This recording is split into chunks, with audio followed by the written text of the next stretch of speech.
آئیے بلا کسی تاخیر اگلا جو محاضرہ پیش ہونا ہے، میں چاہوں گا کہ اس سے پہلے تلخیص تقسیم ہو جائے۔ تو یہاں سے چلی گئی ہے کہ یہیں ہے؟ حافظ عبدالعلیم صاحب،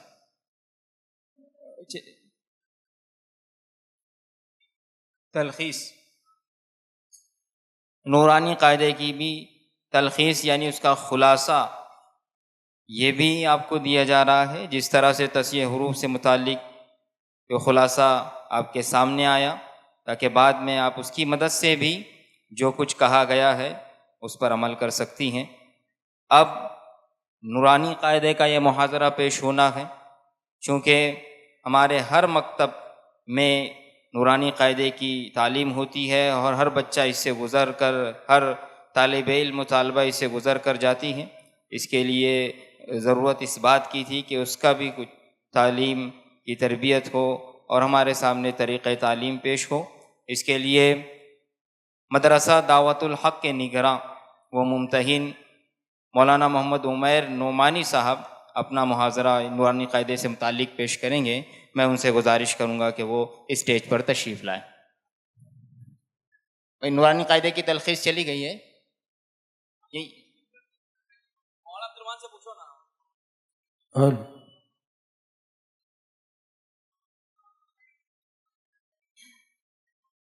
یہاں رکھی ہو تو دیکھ لیں، معلوم کر لیں۔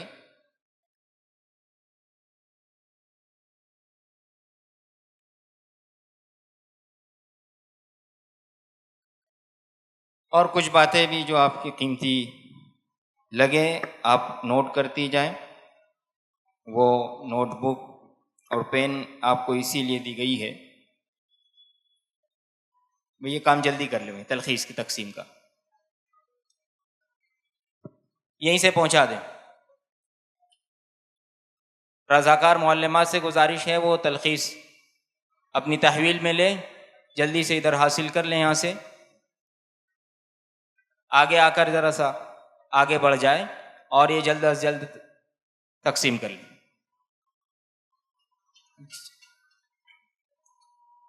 مولانا محمد عمیر نعمانی صاحب ہمارے سامنے تشریف فرما ہے، نورانی قاعدے سے متعلق وہ اپنا محاضرہ پیش کریں گے، تو تقسیم ہو جائے گی۔ آپ شروع کریں۔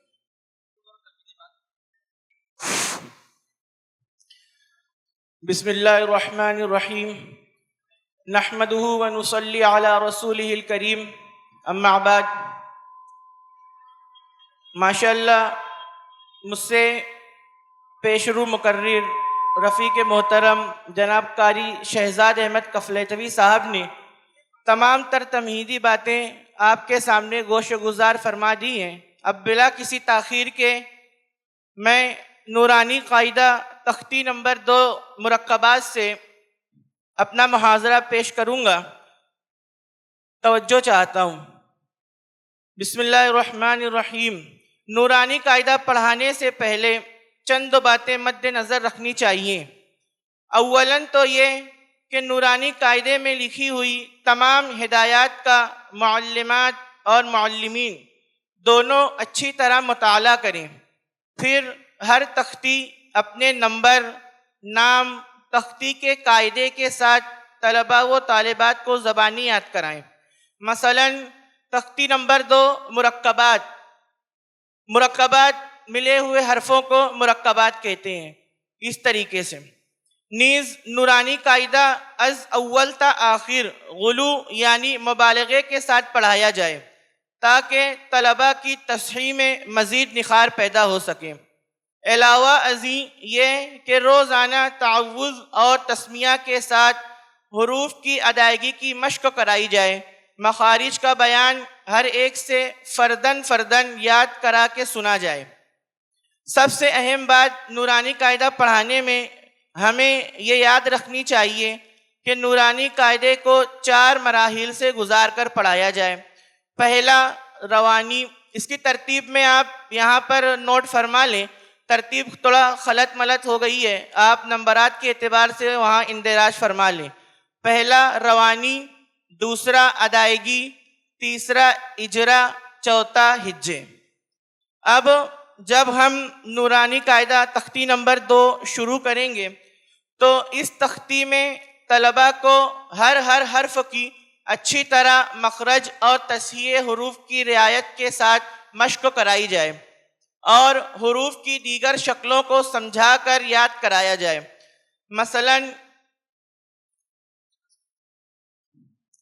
مثلاً 14 صحیح حرفی حروف کو قدر کھینچ کر پڑھانا۔ اب یہاں پر 14 صحیح حرفی حروف جو ہیں ان میں پہلا آتا ہے جیم، دوسرا آتا ہے دال، تیسرا ذال، چوتھا سین، اسی طریقے سے آخر تک۔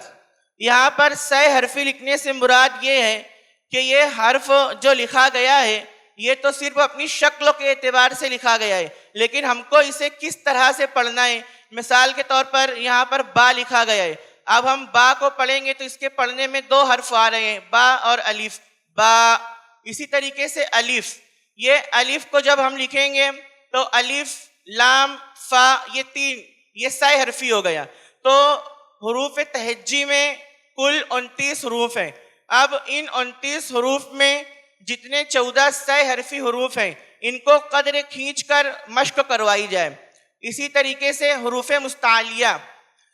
مستعلیہ کو بغیر ہونٹ گول کیے، گالوں کو بغیر پھلائے صفت استعلا یعنی الف کے ساتھ پر کروایا جائے۔ مثال کے طور پر خا۔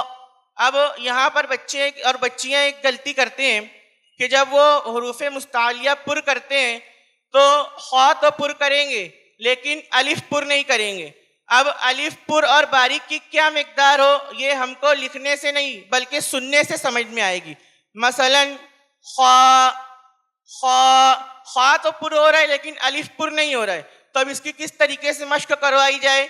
تو مشق کرانے میں ایک چیز یہ دھیان دینا ہے ہم کو کہ ہونٹوں کا زیادہ استعمال نہ ہو، اور طلبہ و طالبات کی شروع سے یہ عادت بنائی جائے کہ آپ ہونٹوں کو صرف ایک انگلی کے بقدر کھول کر پڑھیں گے اور الف کے پر کے ساتھ حروف مستعلیہ پر کروانا ہے۔ مثلاً خو، صود، وود، تو۔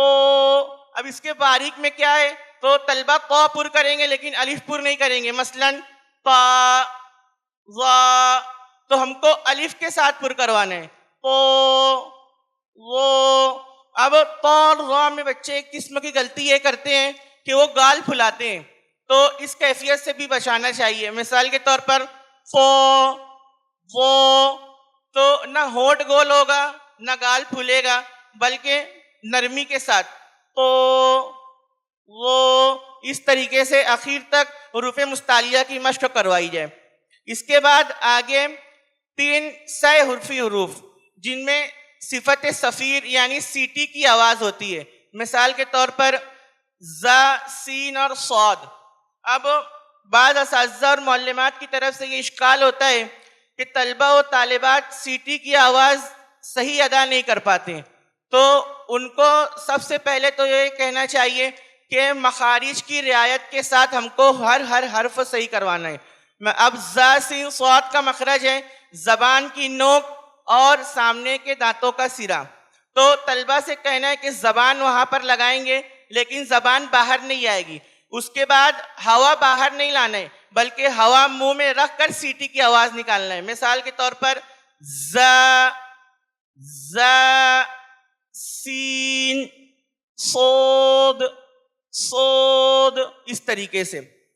اب اس تختی میں جو تختی نمبر 2 ہے اس میں ہم کو ہر حرف طلبہ و طالبات سے اس طریقے سے ادا کروانا ہے کہ ہم نے جو تختی نمبر 1 میں حروف کی محنت کی ہے اور مشق کروائی ہے تو وہ مشق تختی نمبر 2 میں ختم نہ ہو بلکہ نورانی قاعدہ آخر تک ہم کو حروف کی ادائیگی کو لے کر چلنا ہے۔ اور اس کا آسان طریقہ یہ ہے کہ آپ جب کلاس کا وقت ہو تو کلاس کے وقت کے اگر شروع میں تمام طلبہ و طالبات موجود ہو تو شروع کے 10-15 منٹ، اور اخیر میں اگر تمام طلبہ و طالبات موجود ہوں تو اخیر کے 10-15 منٹ میں آپ طلبہ کا اس طریقے سے حلقہ لگائیں اپنے قریب بلا کر کہ وہ کس طریقے سے حروف ادا کریں گے، ان کے ہونٹ، ان کی زبان اور ان کے جو غلطیاں ہیں وہ آپ کو واضح طور پر سمجھ میں آنی چاہیے، ورنہ ہمارے معلمات اور معلمین اس طریقے سے طلبہ کا ہلکا گول دائرہ بنا کر لگا دیتے ہیں اور ان کو بلند آواز سے پڑھاتے ہیں۔ اب وہ پڑھا رہے ہیں نورانی قاعدے میں دیکھ کر، اب طلبہ کس طریقے سے پڑھ رہے ہیں، زا میں سب زبان باہر لا رہے ہیں یا نہیں لا رہے ہیں، سیٹی کی آواز آ رہی ہے یا نہیں آ رہی ہے، حروف مستعلیہ درست طریقے سے ادا ہو رہا ہے یا نہیں ہو رہا ہے، تو یہ ساری صفات ہم دیکھ نہیں پاتے۔ تو ہم کو طلبہ کی اس طریقے سے ہیئت بنا کر اپنے سامنے قریب میں بٹھانا ہے اور پہلے ان کو مخرج یاد کروانا ہے، روزانہ کسی 2-3 حرفوں کا مخرج یاد کرانا ہے، اس کے بعد انہی حرفوں کی تصحیح کروانا ہے۔ اسی طریقے سے روز چند طلبہ کو بلا کر مشق کروائی جائے، اس کے بعد جب ان کی تصحیح ہو جائے تو اب ان کو ہماری کلاس میں ایسے طلبہ جو حروف کی ادائیگی میں کمزور ہیں تو ان کی مشق کروانے کے لیے لگا دیا جائے۔ تو اس سے ایک چیز یہ ہوگی کہ معلمین اور معلمات کا وقت بھی بچے گا اور ان کی کلاس میں ایسے طلبہ جو ذہین ہیں اور حروف کی تصحیح کر چکے ہیں تو ان کی محنت ختم نہیں ہوگی، بلکہ ہم جتنی مشق کروائیں گے ہمارے اپنے حروف کی بھی مشق ہوتی رہے گی، اور اس سے طلبہ میں ایک اور فائدہ ہوگا کہ ان کے اندر تدریس کا ملکہ پیدا ہوگا، یعنی وہ پڑھنے اور پڑھانے کے ساتھ سے شروع سے ہی اپنی تمام تر مشغولی کو لے کر چلیں گے۔ اسی طریقے سے تختی نمبر 3 میں ہم آتے ہیں۔ اب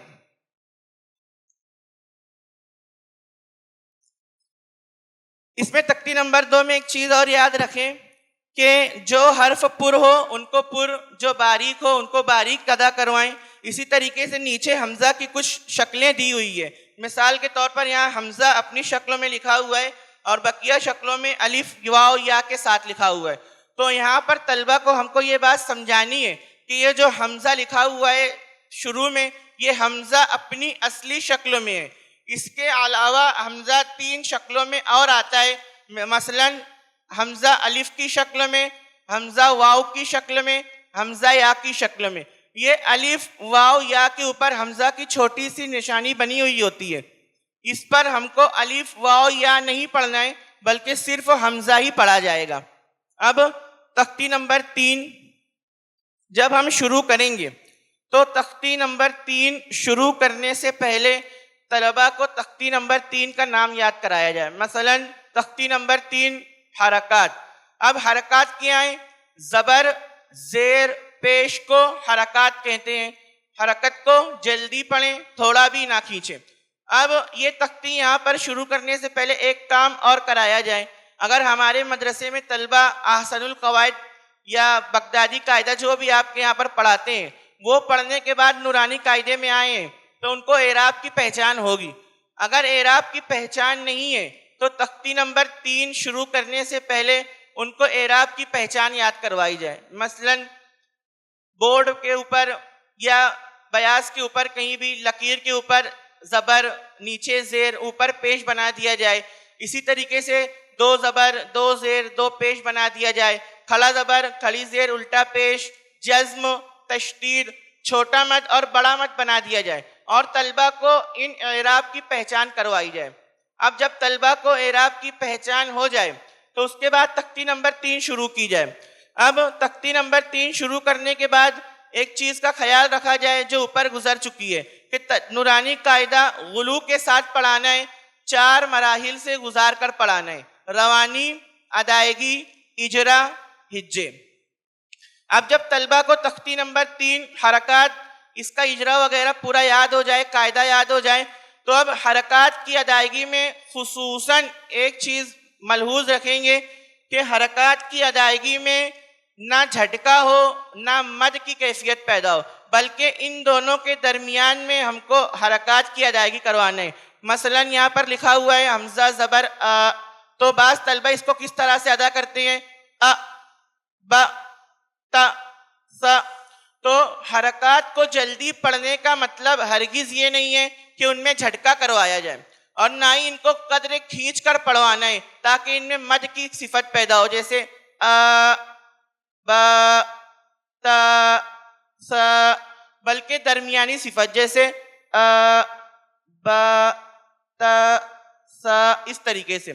اب ان چیزوں میں ایک چیز اور خیال رکھیں گے کہ اگر ان حروف میں حروف مستعلیہ آ جائے تو حروف مستعلیہ کی ادائیگی میں پر کے ساتھ اس کی تمام صفات کو ملحوظ رکھا جائے گا، نہ ہونٹ گول کیا جائے گا، نہ گال پھلایا جائے گا، اور نہ ہی دیگر جو غلطیاں طلبہ و طالبات کرتے ہیں وہ کرانی چاہیے، بلکہ ہم کو ہر حرف اچھی طریقے سے تصحیح کے ساتھ یاد کرانا چاہیے اور اس کی مشق کرانی چاہیے۔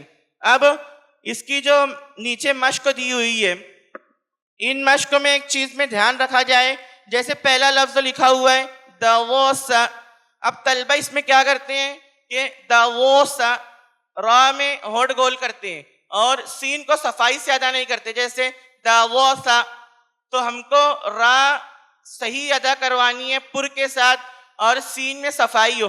ابھی ہم کو یہاں پر طلبہ و طالبات کو یہ نہیں بتانا ہے کہ یہاں پر را پر ہوگی یا باریک ہوگی، صرف پر کی مشق کروانی ہے۔ جب قاعدہ آگے آئے گا تو ہم وہاں پر ان کو پر باریک کا قاعدہ بتا کر اس کی مشق کروائیں گے۔ ابھی یہاں پر ہم کو صرف دووسا، اس میں را پر اور سین میں صفائی کے ساتھ ادا کروائیں گے۔ اب تختی نمبر 3 میں کہیں بھی زبر، زیر پیش، 2 حرفی، 6 حرفی، 4 حرفی، 5 حرفی، جیسے درا، دروسا، وجدہ کا، ووجدہ کا آ گیا تو ہر جگہ پر حرکات کا اجرا ساتھ میں کروائیں گے۔ مثال کے طور پر یہاں پر جیسے دروسا ہے تو دال، رو، سین، ان تینوں کے اوپر زبر کی حرکت ہے، حرکت کو جلدی پڑھیں، تھوڑا بھی نہ کھینچے، زبر کی آواز اوپر کو جاتی ہے، جیسے دووسا۔ اب زیر کی تختی میں آئیں گے۔ زیر کی تختی شروع کرنے سے پہلے تختی نمبر 3 میں جو زیر کا قاعدہ ہے، طلبہ و طالبات کو ایک چیز یا ذہن میں بٹھا دی جائے کہ زیر کو 2 طریقے سے ادا کیا جاتا ہے، ایک معروف، دوسرا مجہول۔ اب لکھنے میں تو دونوں سیم ہے، اس میں فرق نہیں ہے، لیکن ادائیگی میں اس میں مجہول اور معروف سمجھ میں آئے گا۔ اب مثال کے طور پر حمزہ زیر ای اور حمزہ زیر اے، با زیر بی، با زیر بے، تو حمزہ زیر ای یہ معروف ہے اور حمزہ زیر اے یہ مجہول ہے، تو ہم کو مجہول سے بچنا ہے اور معروف پڑھنا ہے۔ تو معروف کی کس طریقے سے مشق ہوگی؟ تو وہ شروع سے اخیر تک ایک ایک حرف کو اچھی طریقے سے صفات کے ساتھ، مخارج کی رعایت کے ساتھ ادا کروایا جائے، اس کا اجرا کروایا جائے اور اس کے معروف پڑھنے کی مشق کروائی جائے۔ اور پیش کے قاعدے میں جب ہم آئیں گے تو چونکہ زبر اور زیر میں حروف مستعلیہ میں تو ہونٹ گول نہیں کریں گے، لیکن پیش میں، واو میں، الٹا پیش میں جہاں بھی آئے، خواہ حروف مستعلیہ کے ساتھ ہو یا نہ ہو، ہر جگہ ہونٹ گول کروائیں گے۔ مثال کے طور پر سو، لو، تو، اس طریقے سے۔ اب اس میں ایک چیز میں دھیان رکھیں ہم کہ اگر حروف مستعلیہ کے نیچے زیر آ جائے تو حروف مستعلیہ کے پر کرنے میں دقت ہوتی ہے۔ مثال کے طور پر خطیفہ، خطیفہ، تو ایسے حروف کہ جہاں حروف مستعلیہ ہو اور اس کے نیچے زیر ہو، تو ایسے حروف کی طلبہ و طالبات کو زیادہ مشق کروائی جائے تاکہ حروف مستعلیہ پر کرنے کی ان کی عادت بن جائے، ورنہ اگر ہم یہاں توجہ نہیں دیں گے اور ایسے ہی آگے بڑھ جائیں گے تو نورانی قاعدہ ختم ہونے کے بعد جب بچے پارے ام میں آتے ہیں تو وہاں پر حروف مستعلیہ پر باریک کرنے میں بہت دقت ہوتی ہے۔ تو ہم یہیں سے طلبہ و طالبات کی عادت بنا کر چلیں کہ حروف مستعلیہ ہر جگہ ہر حالت میں پر ہوتا ہے، خواہ اس کے اوپر کوئی بھی علامت ہو یا زیر ہو۔ اب تختی نمبر 4، تختی نمبر 4 ہے حروف مدہ۔ اب یہاں پر طلبہ و طالبات کو پہلے قاعدہ یاد کرایا جائے۔ حروف مدہ 3 ہے، الف مدہ، یا مدہ، واو مدہ۔ اس کا قاعدہ یاد کرائیں۔ الف سے پہلے زبر ہو تو الف مدہ، یا ساکن سے پہلے زیر ہو تو یا مدہ، واو ساکن سے پہلے پیش ہو تو واو مدہ۔ ان تینوں کو ایک الف کے برابر کھینچ کر پڑھیں گے۔ قرآن کریم میں 3 ایسے کلمات ہیں کہ جن میں تینوں حروف مدہ بیک وقت آ گئے ہیں، جیسے نوحیہا میں اور اوذینا، اسی طریقے سے اوتینا وغیرہ میں۔ اب یہاں پر ایک چیز حروف یا ہمیں مد نظر رکھنی چاہیے کہ حروف مستعلیہ اگر الف کے ساتھ آ گیا تو حروف مستعلیہ کے ساتھ الف کو بھی پر کر کے پڑھیں گے۔ مثال کے طور پر جب ہم یہ تختی شروع کریں گے تو اس کا اجرا کروائیں گے، الف سے پہلے حمزہ کے اوپر زبر، الف مدہ کو ایک الف کے برابر کھینچ کر پڑھیں گے۔ اب جب یہ تختی ہا تک آ جائے، اس کے بعد خا پر آئے تو یہاں پر خا کے ساتھ حروف مستعلیہ ہے، اس لیے الف بھی پر کروائے، جیسے خو، خو، خا نہیں، خو. اب یہاں پر ہم ایک اجرا کروائیں گے حروف مدہ کا. اس کے بعد ایک اجرا طلبہ اور طالبات کو اور یاد کرایا جائے کہ الف پر حرفوں کے ساتھ ہے، اس لیے الف کو پر کر کے پڑھیں گے. ورنہ ہم پر تو کروا دیتے ہیں، ان کی عادت بھی بن جاتی ہے، لیکن یہ عادت مستقل نہیں رہتی. تو یہاں پر ان کو وجہ کے ساتھ بتایا جائے کہ یہاں پر الف پر ہوگا تو کیوں ہوگا. اس لیے پر ہوگا کہ الف پر حرفوں کے ساتھ ہے. پر حرف ویسے تو کل 10 ہیں، 7 ہر جگہ ہر حالت میں پر ہوتے ہیں، لیکن 3 ایسے ہیں جو کبھی پر ہوتے ہیں کبھی باریک ہوتے ہیں. ان میں ایک الف ہے، ایک را ہے، اور ایک لفظ اللہ کا لام ہے. اب جب ہم اس کی مشق میں بھی آئیں گے نیچے، تو چونکہ زادہ، اب طلبہ و طالبات کی حروف مدہ ادا کرنے کی عادت ہو جاتی ہے ایک الف کے برابر، تو وہ یہاں پر غلطی یہ کرتے ہیں کہ زا کے ساتھ دال کو بھی کھینچ دیتے، جیسے زادہ. تو ہم کو ان کو سمجھانا ہے کہ جہاں پر حروف کے ساتھ الف آ گیا صرف وہیں کھینچیں گے، جہاں پر دال آ گیا اس کو حرکات کی طرح جلدی ادا کریں گے. اب زا میں الف پر نہیں ہوگا اس لیے کہ الف باریک حرفوں کے ساتھ ہے، لیکن بازو والے کلمے میں خوف الف پر حرفوں کے ساتھ ہے، اس لیے پر کر کے پڑھا جائے گا. تو یہاں پر ان کو دونوں اجرا یاد کروایا جائے، خواہ میں الف مدہ کا اجرا بھی یاد کرایا جائے اور الف پر کیوں ہوگا اس کا بھی اجرا یاد کروایا جائے، اس لیے کہ الف پر حرفوں کے ساتھ ہے آخر تک. اب تختی نمبر 3 اسی تختی میں یا مدہ کا قاعدہ. اب یا مدہ کا قاعدہ شروع کرنے سے پہلے طلبہ و طالبات کو ایک چیز یاد کرائی جائے کہ جزم کی علامت کسے کہتے ہیں، اور ان کو یہ بات ذہن نشین کروا دی جائے کہ جزم جس حرف پر آئے گا اس کو ساکن کر دے گا، اور جو حرف ساکن ہو گیا وہ خود کبھی نہیں پڑھا جائے گا، بلکہ اس کے بعد اگر کوئی حرف لگ کر آئے گا تو ادا کیا جائے گا. مثال کے طور پر یا کے اوپر جزم آ گیا تو یہ یا ساکن ہو گئی، واو کے اوپر جزم آ گیا تو یہ واو ساکن ہو گیا. اب یہ الف کے ساتھ لگ کر آئے گا تو ای او اس طریقے سے پڑھیں گے. اب یا ساکن اور واو ساکن کے ادا کرنے میں بھی طلبہ و طالبات معروف اور مجہول کا اہتمام نہیں کرتے، تو ہم کو اس تختی میں بھی یا ساکن اور واو ساکن کی ادائیگی میں معروف اور مجہول کا خیال رکھنا ہے. مثال کے طور پر ای یہ معروف ہے، اے یہ مجہول ہو گیا. اسی طریقے سے او یہ معروف ہے، او یہ مجہول ہو گیا. تو ہم کو معروف ادا کروانا ہے اور مجہول سے بچانا ہے. تو یہاں پر بھی الف سے لے کر یا تک جتنی مثالیں ہیں ایک ایک کو اچھی طریقے سے حروف کی ادائیگی مخارج کے ساتھ ادا کروائیں گے، پر حروف کو پر کرائیں گے، باریک حروف کو باریک کروائیں گے اور اجرے کے ساتھ لے کر چلیں گے. اب نیچے کی جب ہم مشق میں آئیں گے، مثال کے طور پر یہاں لکھا ہوا ہے پہلا لفظ تینی.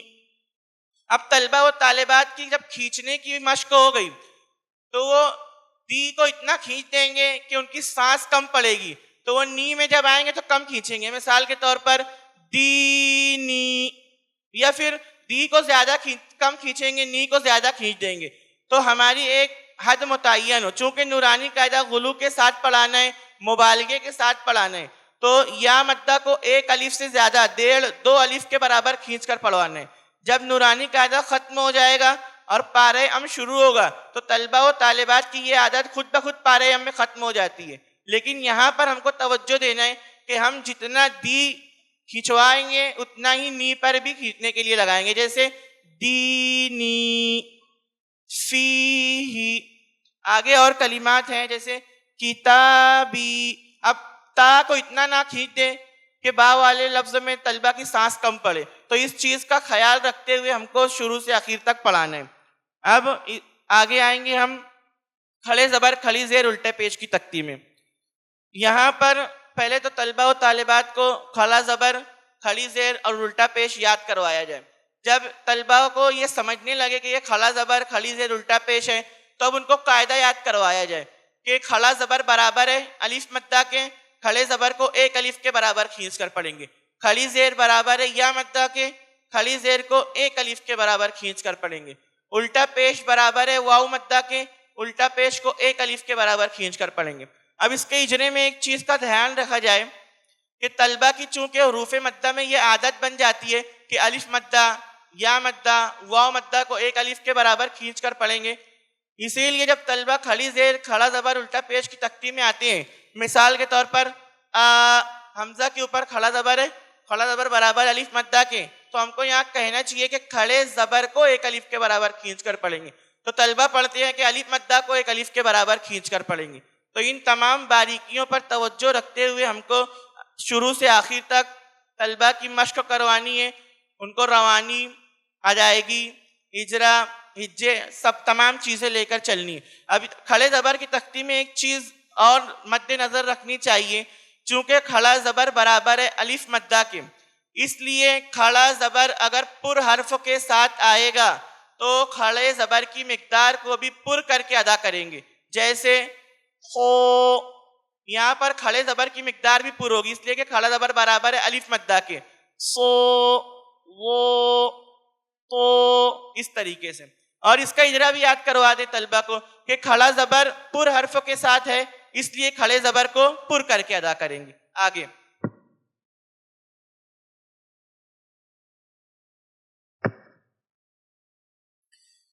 آخر تک کھڑی زیر. ہاں، اب کھڑی زیر کی تختی اسی طریقے سے کھڑے زبر کی طریقے سے ادا کروانی ہے.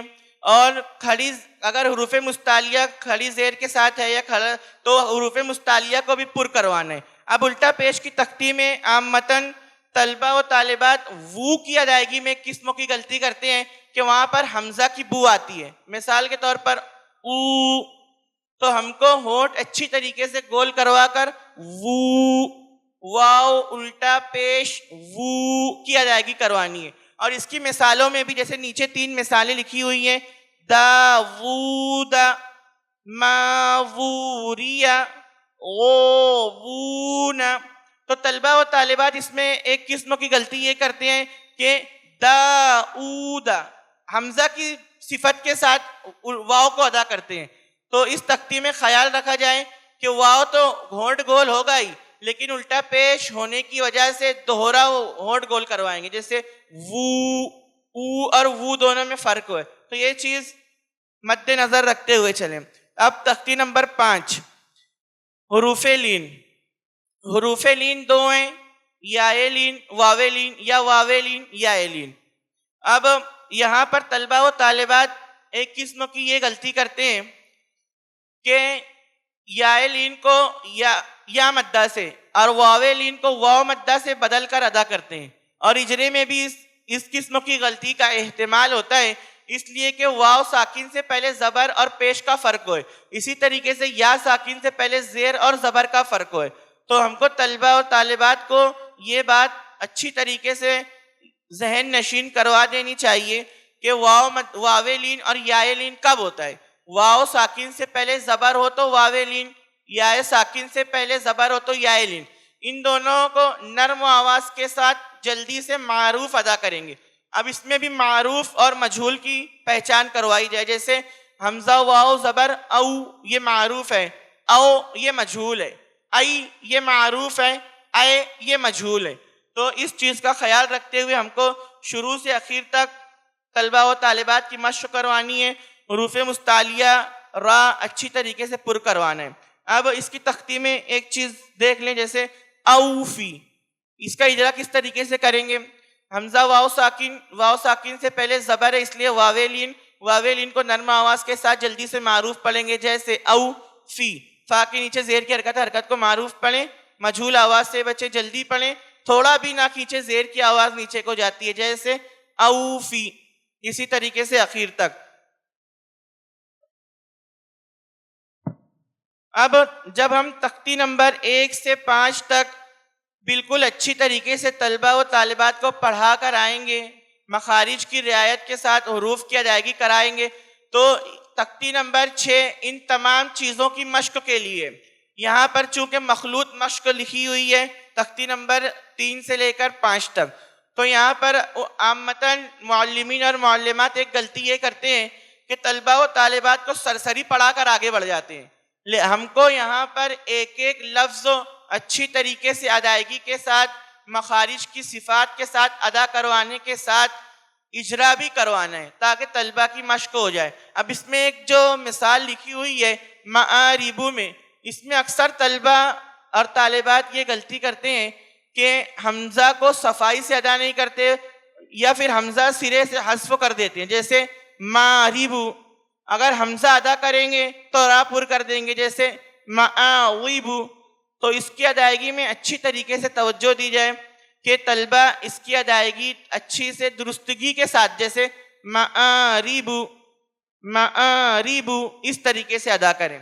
اب تختی نمبر 7 جب ہم آئیں گے تنوین، تو تختی نمبر 7 میں طلبہ کو یہ تنوین کی تینوں علامتیں یاد ہو چکی، 2 زبر 2 زیر 2 پیش کو تنوین کہتے ہیں، تو اس کا اجرا بھی یاد کرایا جائے۔ 2 زبر 2 زیر 2 پیش کو تنوین کہتے ہیں۔ تنوین اور نون ساکن کی آواز یکساں ہوتی ہے، جیسے اب یہاں پر 2 زبر کی مشق ہے، پہلے الف سے لے کر یا تک ان بن تن اچھی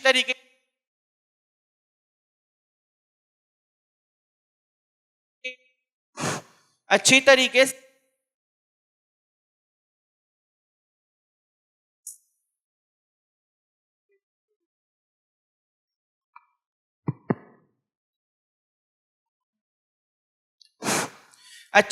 سے اجرے کے ساتھ ایک ایک لفظ کی مشق کروائی جائے، حروف مستعلیہ پر کروایا جائے۔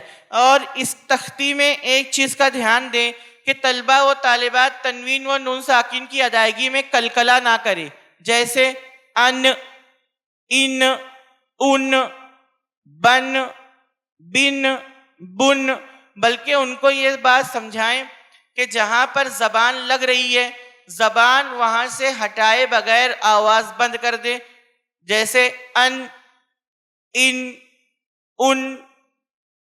بن بن بن اس طریقے سے آخر تک۔ اب اس کا اجرا کس طریقے سے کروائیں گے کہ ان حمزہ کے اوپر 2 زبر کی تنوین ہے، تنوین اور نون ساکن کی آواز یکساں ہوتی ہے، اسی طریقے سے 2 زیر 2 پیش کی تختی۔ تختی نمبر 8 تنوین و نون ساکن۔ اب طلبہ کو یہ بات یاد ذہن نشی کروانی چاہیے کہ جس نون پر جزم ہو اس کو نون ساکن کہتے ہیں۔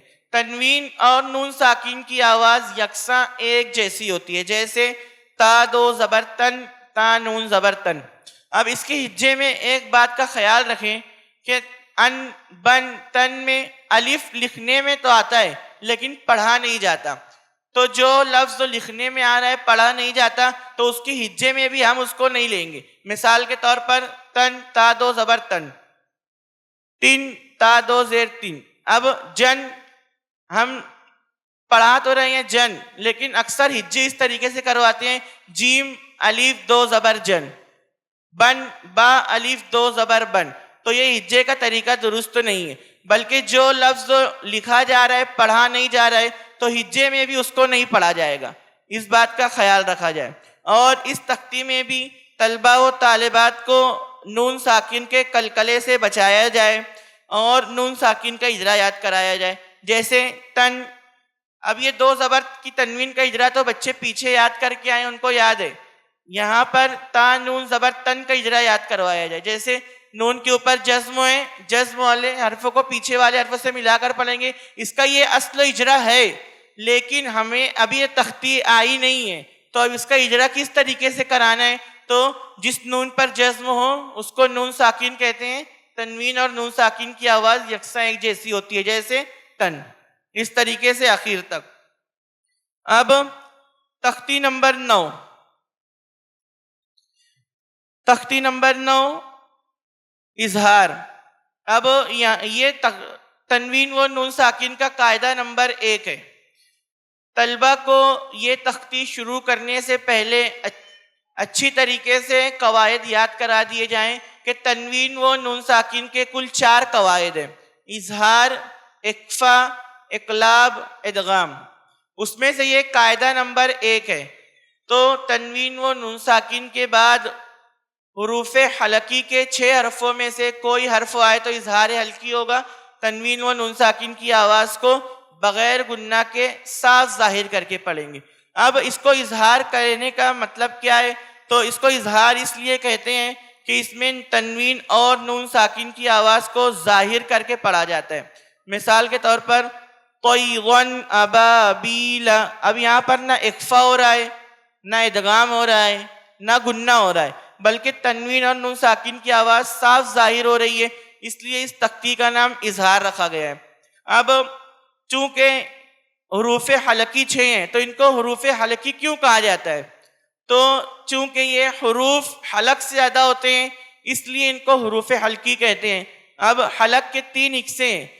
تجوید کی کتابوں میں ادنائے حلق، وسط حلق اور اقصائے حلق اس کا نام دیا ہوا ہے، لیکن ہم کو طلبہ اور طالبات کو یہ بھاری بھرکم حروف یاد نہیں کرانا ہے، بلکہ ان کی ذہانت کے اعتبار سے ان کو بتا دینا ہے کہ حلق کے 3 حصے ہیں: شروع حلق، درمیان حلق اور حلق کا آخری حصہ جو سینے کی طرف والا ہوتا ہے. اب یہاں سے ہر حرف سے 2 حروف نکلتے ہیں. مثال کے طور پر شروع حلق سے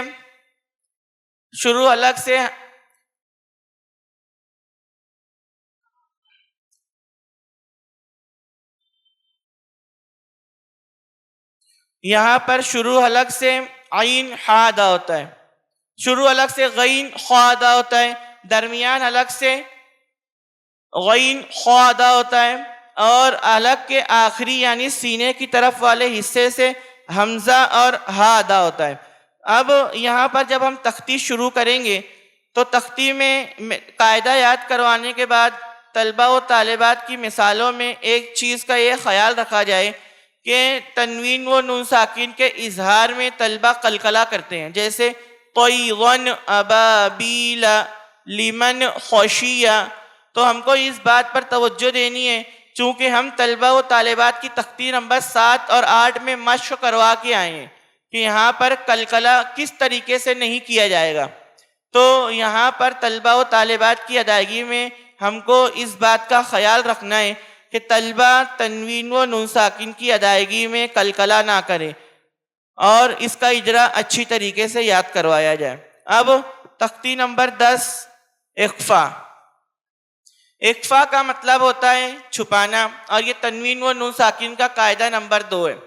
تنوین و نون ساکن کے بعد حروف اخفا کے 15 حرفوں میں سے کوئی حرف آ جائے تو اخفائے حقیقی ہوگا. تنوین و نون ساکن کی آواز کو 1 الف کے برابر ناک میں چھپا کر پڑھیں گے. اب طلبہ و طالبات اس میں ایک صریح غلطی جو کرتے ہیں وہ یہ کرتے ہیں کہ اخفا مجہول ادا کرتے ہیں، جیسے کہ وہ من کاتبین، زبان مخرج میں لگا کر ادا کرتے ہیں. تو ہم کو اس بات پر توجہ دینی ہے کہ اخفا میں تنوین و نون ساکن کی آواز مکمل طور سے ناک میں جانی چاہیے، جیسے کہ وہ من کاتبین. اب ایک چیز میں اور خیال رکھنا ہے کہ بعض طلبہ اخفا کے وقت تو ہونٹوں کو بند کر لیتے ہیں، جیسے تو اس سے گننے کی صفت پیدا ہوتی ہے، جیسے کہ وہ من کاتبین. تو ہونٹوں کو بند کیے بغیر ہم کو اخفا ادا کروانا ہے، اور اخفا کی آواز مخرج میں زبان لگا کر ادا نہیں کرائیں گے، بلکہ ہم کو اخفا کی آواز کو مکمل طور سے ناک میں لے جانے کی مشق کرانا ہے. اسی طریقے سے ایک بات کا اور خیال رکھا جائے کہ حروف اخفا کے بعد اگر حروف اخفا بولے تو تنوین و نون ساکن، تنوین و نون ساکن کے بعد حروف اخفا کے 15 حرفوں میں سے کوئی پر حرف آ جائے، پر حرف طا، ظا، صاد، ضاد، قاف، یہ 5، اگر یہ 5 حرف تنوین و نون ساکن کے بعد آ جائیں گے تو اخفا کو پر کر کے ادا کریں گے، جیسے وَلَمَن صَبَرَ. اب اخفا پر باریک کی ہم کو کس طریقے سے مشق کرانی ہے؟ تو اخفا کی آواز پر باریک یعنی موٹی اور باریک ہوگی، جیسے کرامن کاتبین میں اخفا باریک ہوگا، جیسے کرامن کاتبین.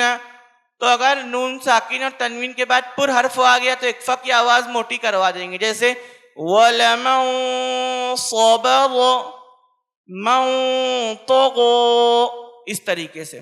اور اس کا اجرا بھی یاد کرا دیں کہ نون ساکن اور تنوین کے بعد پر حرف ہوئے اس لیے اخفا کو پر کر کے ادا کریں گے. تختی نمبر 11 جزم و سکون. اب یہاں پر پہلے قلقلے کی تختی ہے تو ہم کو یہاں پر طلبہ و طالبات کو بتلا دینا ہے کہ جزم کس کو کہتے ہیں، اور یہ جس حرف پر آ گیا اس کو ساکن کر دے گا۔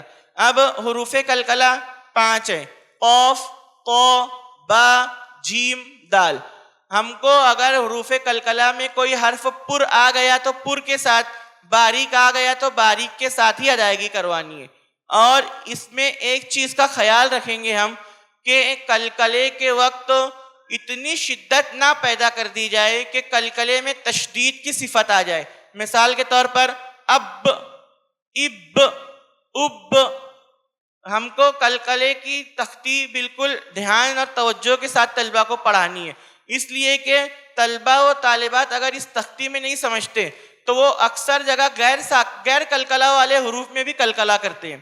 تو قاف، طا، با، جیم، دال میں جو حرف پر ہے، پر کے ساتھ قلقلہ ہو، اور قلقلے میں اتنی شدت نہ پیدا کر دی جائے کہ تشدید کی صفت پیدا ہو جائے۔ اب اس کا اجرا کس طریقے سے کروائیں گے؟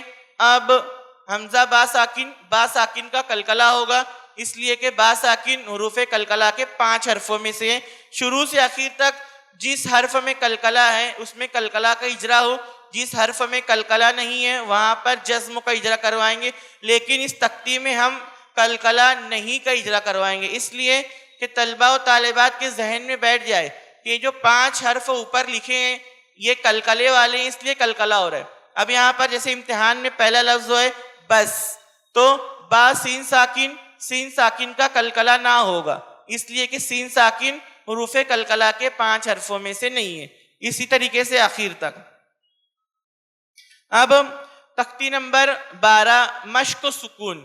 اس تختی میں چونکہ جزم کا دونوں تختی یکساں ہی ہیں، بس صرف فرق قلقلہ کا ہے، تو چونکہ بچے پیچھے پڑھ کر آئے ہیں کہ قلقلہ کن حروف میں ہوتا ہے، تو اب ہم کو یہاں پر مشق کروانی ہے کہ وہ حروف جن میں قلقلہ ہے ان میں قلقلہ ہو، جن میں قلقلہ نہیں ہے ان میں قلقلہ نہ ہو۔ مثال کے طور پر تجری، اب تج میں اتنی صفت نہ پیدا ہو کہ تشدید کی صفت، جیسے تجری، بعض بچے اس طریقے سے کرتے ہیں تجری، تو ہم کو آہستہ متوسط آواز سے تجری، تقوی، اس طریقے سے۔ اب اس تختی میں ہم کو اصل جو اجرا ہے، قلقلہ جہاں ہے وہاں قلقلہ کا اجرا کروانا ہے، جہاں قلقلہ نہیں ہے وہاں جزم کا اجرا کروائیں گے، اس لیے کہ پیچھے کی تختی میں ہم طلبہ کی مشق کے لیے قلقلہ نہیں کا اجرا کروا رہے تھے، لیکن اصل بات تو یہ ہے کہ یہاں پر بس میں جزم کا ہی اجرا ہوگا، لیکن یہاں طلبہ کی یادداشت کو جانچنے کے لیے، ان کے ذہن میں یہ بات بٹھانے کے لیے ان کو اجرا کروایا جا رہا تھا تاکہ ان میں قلقلہ اور غیر قلقلہ والے حروف میں تمیز پیدا ہو جائے۔ اب جب ہم تختی نمبر 13 میں آئیں گے تو تختی نمبر 13 تشدید اور تختی نمبر 18 تشدید مع تشدید، یہ دونوں تختی ساتھ میں پڑھائیں طلبہ کو۔ اس میں سہولت یہ ہے کہ تشدید کی تختی کے فوراً بعد تشدید مع تشدید کی تختی پڑھانا آسان ہے، اس لیے کہ تشدید کا سبق تازہ ہوتا ہے، تو تشدید مع تشدید میں طلبہ کو پیچھے کا سبق دہرانا نہیں پڑتا، ہم کو پڑھانے میں آسانی ہوتی ہے۔ اب طلبہ کو پہلے ایک چیز یاد کرائیں کہ تشدید کسے کہتے ہیں، اور اس کا قاعدہ یاد کروائیں کہ جس حرف پر تشدید ہو اس کو 2 مرتبہ پڑھتے ہیں، ایک مرتبہ پہلے والے حرف سے ملا کر، دوسری مرتبہ خود اسے۔ تشدید کی آواز میں ایک قسم کی سختی ہوتی ہے۔ اب بعض معلمین اور معلمات یہ سمجھتے ہیں کہ تشدید کی آواز میں جو سختی ہو رہی ہے وہ سختی کہیں اور کی جائے گی، ایسا بالکل نہیں ہے، بلکہ تشدید کی آواز میں سختی حروف کے مخرج پر کی جائے گی۔ مثال کے طور پر با کا مخرج دونوں ہونٹوں کی تری والا حصہ ہے، تو تشدید کی آواز میں سختی بھی با کے دونوں مخرج پر ہی کی جائے گی، جیسے ابا، ابا۔ اب تا کا مخرج زبان کی نوک اوپر کے 2 بڑے دانتوں کی جڑ ہے، تو تشدید میں سختی وہیں کی جائے گی، جیسے اتا، اتا۔ اب اس تختی میں ایک چیز میں ہم کو یہ غور کرنا ہے کہ اگر جہاں پر تا، دال، قو، را وغیرہ آ جائے تو طالبات اور طلبہ اس کی ادائیگی میں ایک غلطی یہ کرتے ہیں کہ زبان کی نوک باہر لاتے ہیں، جیسے اتا، اللہ، الری، اس طریقے سے۔ تو ہم کو زبان کی نوک اس کے مخرج پر لگانی ہے، جہاں حروف کا مخرج ہے، مثال کے طور پر تا دال تو، تینوں کا مخرج ایک ہی ہے، زبان کی نوک اوپر کے دو بڑے دانتوں کی جڑ، تو طلبہ سے کہنا ہے کہ زبان وہاں لگا کر حرف ادا کرے، جیسے اتا، اتی، اتو، اس طریقے سے. اور تشدید کا اجرا یاد کروایا جائے، جیسے ابا، با کے اوپر تشدید ہے، تشدید والے حرف کو 2 مرتبہ پڑھیں گے، ایک مرتبہ پہلے والے حرف سے ملا کر، دوسری مرتبہ خود اسے. تشدید کی آواز میں ایک قسم کی سختی ہوتی ہے. اب جب یہ تختی تشدید تک ہو جائے، اور یہاں پر چند مثالیں نون مشدد اور میم مشدد کی بھی لکھی ہوئی ہے. اب یہاں پر طلبہ و طالبات کو یہ بات سمجھانا ہے کہ کل حرف 29 ہیں، 29 حروف میں سے 27 حروف میں اگر تشدید آ گئی تو اس کو جیسا ہے ویسے ہی 2 مرتبہ پڑھیں گے، لیکن اگر نون مشدد اور میم مشدد میں تشدید آ گئی تو یہاں پر گنہ ہوگا، گننے کی مقدار 1 الف کے برابر ہوگی. اب ہم کو یہاں گننے کی مقدار 1 الف سے زیادہ ادا کروانی ہے، اس لیے کہ طلبہ و طالبات کی گننے کی عادت نہیں بنتی، تو ہم کو گنہ 1 الف سے زیادہ نورانی قاعدے میں ادا کروانا ہے تاکہ ان کی گننے کی عادت بن جائے. یہ صفت ناظرے میں آ کر خود بخود ختم ہو جاتی ہے، اور نہیں ہوتی تو طلبہ کو کچھ دنوں تک ٹوکنے کے بعد یہ صفت ختم ہو جاتی ہے. اب یہاں پر جب ہم پڑھیں گے جیسے ثم، اب سا کے اوپر پیش ہے تو طلبہ یہ غلطی کرتے ہیں کہ گننے میں بھی ہونٹ گول کر دیتے ہیں، جیسے ثم، سا کے پڑھنے میں تو پیش ہے تو ہونٹ گول ہوگا، لیکن گننے میں ہونٹ گول نہیں ہوگا. ہم کو اس بات کا خیال رکھنا ہے، اور یہی تمام چیزیں باریکی کے ساتھ دیکھتے ہوئے ہمیں طلبہ کو پڑھانی ہے.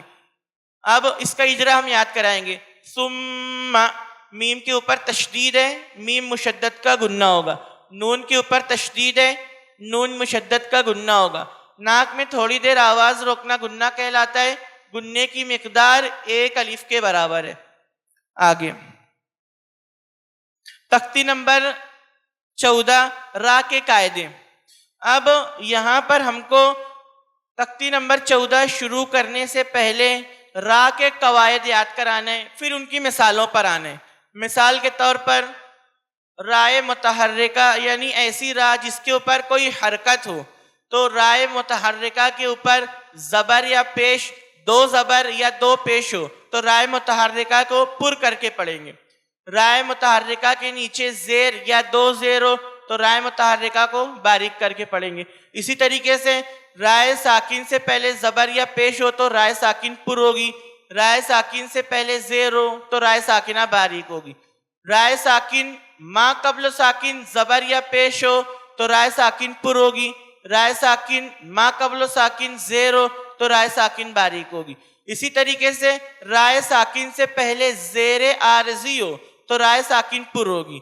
رائے ساکن سے بعد حروف مستعلیہ کے 7 حرفوں میں سے کوئی حرف آ گیا، اگرچہ رائے ساکن سے پہلے اگر زیر بھی ہو تب بھی رائے ساکن کو پر کر کے پڑھیں گے. یہ بات طلبہ و طالبات کو اچھی طریقے سے یاد کرانے کے بعد نورانی قاعدے میں جو مثالیں دی گئی ہے ان کو اچھی طریقے سے ادائیگی کے ساتھ ادا کرنے کے بعد اجرا بھی کروایا جائے. مثال کے طور پر اوصلنا، اب یہاں پر طلبہ را کی ادائیگی میں ہونٹ گول کریں گے، جیسے اوصلنا، تو ہم کو طلبہ سے کہنا ہے کہ را کے پر کرنے میں ہونٹ گول نہیں ہوگا، اس لیے را مخرج سے اچھی طریقے سے ادا کریں. جیسے اوصلنا، اس کا اجرا رائے ساکن سے پہلے زبر ہے اس لیے رائے ساکن کو پر کر کے پڑھیں گے. اسی طریقے سے یہاں پر میوصودن، رائے ساکن سے پہلے چونکہ زیر ہے اس لیے رائے ساکن باریک ہونی چاہیے تھی. طلبہ کو یہ بات کھٹکتی ہے تو ان کو یہ توجیہ بیان کی جائے کہ رائے ساکن سے پہلے زیر ہے لیکن اس کے بعد حروف مستعلیہ کے 7 حرفوں میں سے صاد بھی آئے، اس لیے اب زیر کا کوئی اعتبار نہیں ہوگا بلکہ صاد آنے کی وجہ سے رائے ساکن کو پر کر کے پڑھیں گے. اسی طریقے سے رائے ساکن کے باریک کرنے میں ایک قاعدہ یہ ہے کہ رائے ساکن سے پہلے یا ساکن ہو تو رائے ساکن باریک ہوگی. اب طلبہ و طالبات کو ہم ایک قاعدہ یاد کرا دیتے ہیں کہ رائے ساکن ما قبل ساکن سے پہلے زبر ہے اس لیے رائے ساکن پر ہوگی. مثال کے طور پر خیر، خبیر وغیرہ. تو اب خیر میں طلبہ یہ اجرا کرتے ہیں کہ رائے ساکن ما قبل ساکن زبر ہے اس لیے رائے ساکن پر ہوگی، تو ایسا نہیں ہے، بلکہ رائے ساکن سے پہلے یا ساکن آ گئی اس لیے رائے ساکن باریک ہوگی۔ قرآن نے اس کی توجیہ یہ بیان کی ہے کہ رائے ساکن سے پہلے اگر ایک زیر ہو تو رائے ساکن باریک ہو جاتی ہے، بلکہ یہاں پر یا ساکن ہے تو یا ساکن 2 زیر کے برابر ہے، تو یا ساکن آنے کی وجہ سے بدرجہ اولا را کو باریک کر کے پڑھیں گے۔ اس لیے اب رائے ساکن کے پہلے یا ساکن آ گئی، تب اس کے پہلے زبر زیر پیش کا کوئی اعتبار نہیں ہوگا، بلکہ رائے ساکن کو باریک کر کے ادا کریں گے۔ اسی طریقے سے رائے مشددہ کا اجرا، کہ اگر رائے مشددہ کے اوپر زبر یا پیش ہو تو رائے مشددہ پر ہوتی ہے۔ اسی طریقے سے رائے مشددہ کے نیچے اگر زیر ہو تو رائے مشددہ کو باریک کرتے ہیں۔ اب یہ را کے قاعدے بہت تفصیل طلب ہیں، اور نورانی قاعدے میں اتنی مثالیں بھی نہیں لکھی ہوئی ہوتی ہیں، تو ہم طلبہ و طالبات کو اس بات کا پابند بنائیں کہ آپ کو قواعد یاد ہو گئے، اس کی ایک ایک مثالیں یاد ہو گئی، اب آپ ایک کاپی لو اور قرآن میں سے ہر قاعدے پہ کم از کم 20 مثالیں لکھ کر لاؤ، تاکہ طلبہ کو را کے قواعد میں پختگی ہو جائے۔ تو اس طریقے سے ہم کو طلبہ و طالبات کی را کے قواعد اور ان کی مشق پر ان کے کلمات کی اچھی طریقے سے مشق کروانی ہے۔ اب تختی نمبر 15، حروف قمری و حروف شمسی۔ اب اس کو ہمارے نورانی قاعدے میں اظہار قمری اور ادغام شمسی سے بھی یاد کیا جاتا ہے۔ اب یہاں پر حروف قمری اور شمسی کی مثالیں یاد کروانے سے پہلے طلبہ و طالبات کو حروف قمری، اس کے تمام حروف، ان کا مجموعہ، اس کا قاعدہ اجرا یاد کروا دیا جائے، اس کے بعد اس کی مثالوں پر آئے۔ مثال کے طور پر حروف قمری کی مثالیں ہیں والقمری۔ اب یہاں پہ طلبہ لام ساکن کا قلقلہ کرتے ہیں، جیسے والقمری، تو ان کو کہنا ہے کہ بھائی لام حروف قلقلہ میں سے ہے کیا؟ تو وہ کہیں گے جی نہیں، تو پھر کہنا ہے کہ آپ قلقلہ کیوں کر رہی ہیں؟ اس لیے قلقلہ نہیں ہوگا۔ والقمری، زبان چپکا کر دوسرا حرف ادا کرنا ہے، والقمری۔ اب اس کا اجرا یاد کروائیں گے۔ الف لام کے بعد حروف قمری کے 14 حرفوں میں سے قاف آیا ہے، اس لیے اظہار قمری ہوگا۔ اس کو اظہار قمری کہنے کا مطلب یہ ہے کہ یہاں پر لام کو ظاہر کر کے پڑھا جا رہا ہے، اس لیے یہ اظہار قمری ہے۔ الف کو نہ پڑھیں گے بلکہ لام پڑھا جائے گا۔ اب اس کو اظہار قمری اور ادغام شمسی کہنے کی وجہ کیا ہے؟ تو قرآن کتابوں میں یہ وجہ بیان کی ہے، چونکہ چاند کی روشنی میں ستارے نظر آتے ہیں، چاند کی روشنی میں ستارے نظر آتے ہیں، اس لیے الف لام کے بعد اگر حروف قمری کے 14 حرفوں میں سے کوئی حرف آ جائے تو لام کا اظہار ہوگا۔ اور ادغام شمسی اس لیے کہتے ہیں کہ سورج کی روشنی میں ستارے نظر نہیں آتے، اسی لیے یہاں پر اگر الف لام کے بعد حروف شمسی کے 14 حرفوں میں سے کوئی حرف آ گیا تو الف لام دونوں کو نہیں پڑھیں گے بلکہ دونوں غائب ہو جائے گا روشنی کی طرح۔ طلبہ کو یہ یاد کرایا جائے۔ اب تختی نمبر 16، لفظ اللہ کے قاعدے۔ لفظ اللہ کے لام سے پہلے زبر یا پیش ہو تو لفظ اللہ کا لام پر ہوگا، لفظ اللہ کے لام سے پہلے زیر ہو تو لفظ اللہ کا لام باریک ہوگا۔ لفظ اللہ کے لام میں ایک چیز کا خیال رکھا جائے کہ طلبہ لام میں کے باریک کرنے میں دقت ہوتی ہے ان کو، جیسے بلی اللہ، لام پر کر دیتے ہیں تو لام کو باریک کر کے ادا کرایا جائے، جیسے بلی اللہ، اس کا اجرا یاد کرایا جائے۔ اب طلبہ کی ایک اور غلطی یہ ہوتی ہے کہ تا دال تو کی طرح لام اور را میں بھی زبان باہر لاتے ہیں، تو اس چیز پر بھی خیال رکھا جائے کہ طلبہ لام کی ادائیگی میں زبان باہر نہ لائیں۔ تختی نمبر 17، وقف کے قاعدے۔ اب یہاں پر زبر زیر پیش، 2 زبر 2 زیر 2 پیش کا قاعدہ تو آ گیا، اسی طریقے سے گول تا کا قاعدہ بھی آ جاتا ہے، طلبہ کو یاد بھی ہو جاتا ہے، لیکن عامتاً طلبہ کو وقف کے دیگر قواعد یاد نہیں ہوتے۔ مثال کے طور پر کھڑے زبر پر وقف کا اجرا، اس کا قاعدہ، الف مدہ، یا مدہ، واو مدہ پر وقف کریں گے تو اس کا کیا اجرا ہوگا؟ وقف بالسکون کا۔ تو ان کو اس کے علاوہ بھی دیگر قواعد یاد کروائے جائیں۔ مثال کے طور پر الف مدہ، یا مدہ، واو مدہ، کھڑے زبر پر وقف کرنا ہو تو ایک الف کی مقدار ادا کرنے کے بعد سانس چھوڑ دیں گے۔ اسی طریقے سے وقف بالسکون، یعنی وہ کلمات جو قرآن کریم میں وقف کی حالت میں پہلے سے ساکن ہے، اس پر کس طریقے سے وقف کیا جائے گا؟ تو حرف ساکن پر وقف کرنا ہو تو وہ اپنے اصل پر برقرار رہتا ہے، یعنی اس کو جیسا لکھا گیا ہے ویسے ہی پڑھا جائے گا، یہ اجرا یاد کروایا جائے۔ اسی طریقے سے ایک اجرا اور یاد آتا ہے طلبہ و طالبات کو، دقت آتی ہے یہاں پر کہ الرجیم میں یا ساکن یا مدہ ہے۔ اب ہم میم میں جب وقف کریں گے تو جیم کو اس قدر کھینچتے ہیں کہ طلبہ یہاں پر اشکال کرتے ہیں کہ بھائی یہاں پر جیم کیوں اتنا کھینچا جا رہا ہے، تو طلبہ کو مد عارض وقفی اور مد لین عزیز وقفی کا بھی اجرا یاد کرایا جائے۔ مثال کے طور پر الرجیم میں وقف سکون وقف کی وجہ سے آیا ہے، یہاں پر سکون پہلے سے نہیں ہے بلکہ میم میں سکون وقف کی وجہ سے آیا ہے، اس لیے مد عارض وقفی ہوگا۔ مد عارض وقفی کو طول کی مقدار یعنی 5 الف کے برابر کھینچ کر پڑھنا اولا ہے۔ اسی طریقے سے بیت، خوف، اس میں مد لین عارض کا اجرا بھی یاد کرایا جائے۔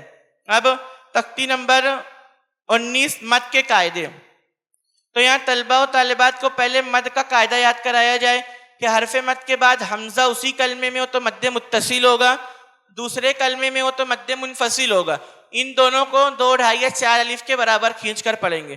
حرف مد کے بعد جزم ہو تو مد لازم کلمی مخفف ہوگا، کلمی مخفف 2 کلمات آنا میں پورے قرآن میں صرف انہی 2 جگہ پہ ہوگا جو سورہ یونس میں آ چکی ہیں، اور اس کے علاوہ حرف مد کے بعد تشدید اگر حروف مقطعات کے علاوہ کہیں آ گئی تو ہر جگہ مد لازم قلبی مثقل ہوگا۔ اب یہاں پر طلبہ و طالبات ایک قسم کی غلطی یہ کرتے ہیں، چونکہ مد متصل قوی ہے بنسبت مد منفصل کے، اس لیے مد متصل کو اگر 4 الف کے برابر ادا کروایا جا رہا ہے تو مد متصل کو 2 یا 2.5 الف کے برابر ہی ادا کرایا جائے۔ اسی طریقے سے حرف مد کے بعد اگر تشدید آ گئی تو تشدید کی ادائیگی میں طلبہ و طالبات غلطی کرتے ہیں، تشدید کی ادائیگی میں مد کے ساتھ 2 حرف کی تاخیر ہوگی، اور اگر مد کسی پر حرفوں کے ساتھ آ گیا تو مد کو پر کر کے پڑھیں گے، جیسے والصافات۔ اب طلبہ کیا غلطی کرتے ہیں، والصافات، نہ تشدید ادا کرتے ہیں نہ مد کو پر کرتے ہیں۔ اسی لیے اگر حروف مستعلیہ یا پر حرف پر مد آ گیا تو مد پر کریں گے، باریک حرف پر آ گیا تو مد باریک کریں گے، اور مد کے بعد تشدید کی ادائیگی میں 2 حرفوں کی تاخیر کریں گے۔ تختی نمبر 20 تشدید بعد حروف مدہ۔ اب اس تختی میں بھی ہم کو اگر مد پر حرفوں کے ساتھ آیا تو مد پر کی مشق کرانی ہے، باریک حرفوں کے ساتھ آ گیا تو باریک حرفوں کی مشق کرانی ہے، اور تشدید کی ادائیگی میں 2 حرفوں کی تاخیر کروانی ہے۔ مثال کے طور پر وَلَضَّالِّينَ، وَلَضَّالِّينَ فوراً نہیں پڑھنا ہے ورنہ تشدید ادا نہیں ہوگی۔ اور یہاں پر مد پر کا اجرا بھی یاد کرایا جائے، مد پر حرفوں کے ساتھ ہے اس لیے مد کو پر کر کے پڑھیں گے۔ اب یہاں پر نیچے ہا اولائی میں اسی طریقے سے یا ایوہا یا ایتوہا یا اہلل میں جو مد منفصل ہے، یہ قرآن کے رسم الخط کی وجہ سے اسی طریقے سے لکھا جاتا ہے، اور یہاں پر طلبہ اور اکثر معلمین و معلمات بھی سمجھنے میں غلطی کر دیتے ہیں کہ یہاں پر مد متصل ہوگا یا منفصل ہوگا، تو یہاں پر الف مدہ کو کھڑے زبر سے بدل دیا گیا، اس لیے یہ یا اور ایوہا ہا اولائی 2 الگ الگ کلمات ہیں، تو یہاں پر مد منفصل ہوگا، مد متصل نہیں ہوگا۔ تختی نمبر 21 حروف مقطعات۔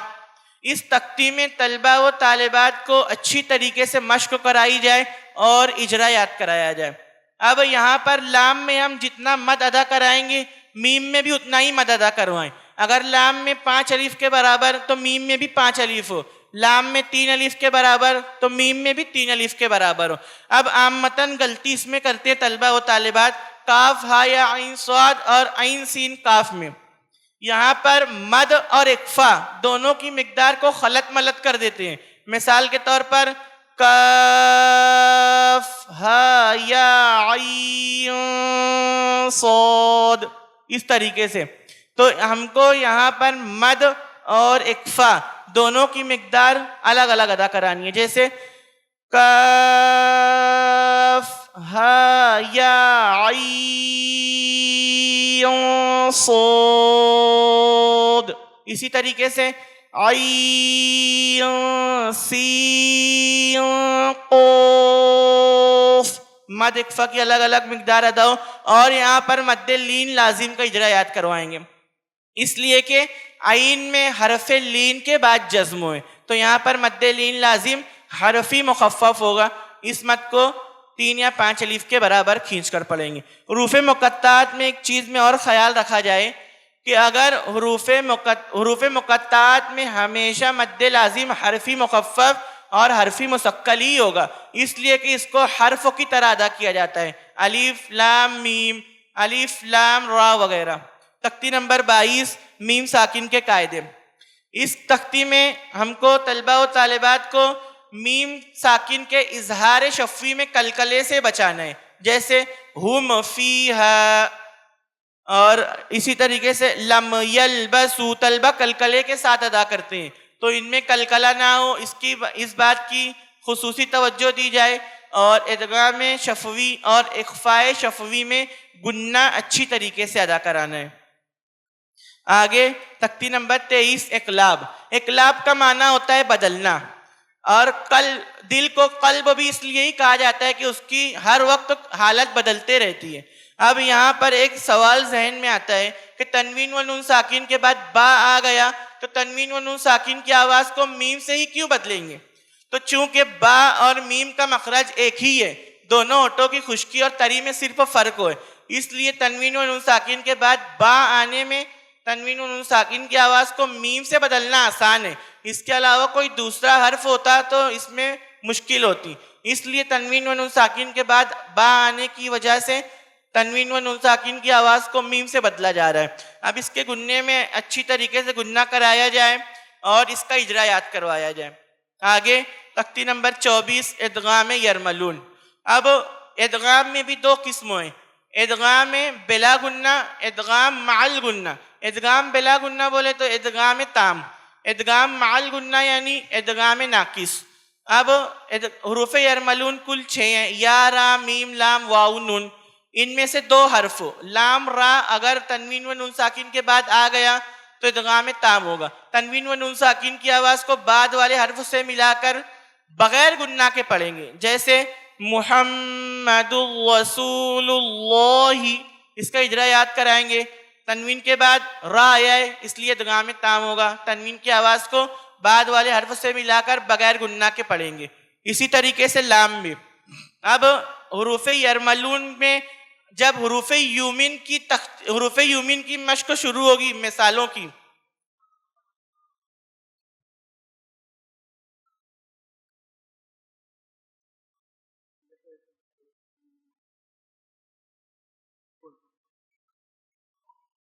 تھوڑا سی رہ گیا، 2 تختی رہ گئی، ہاں 5 منٹ۔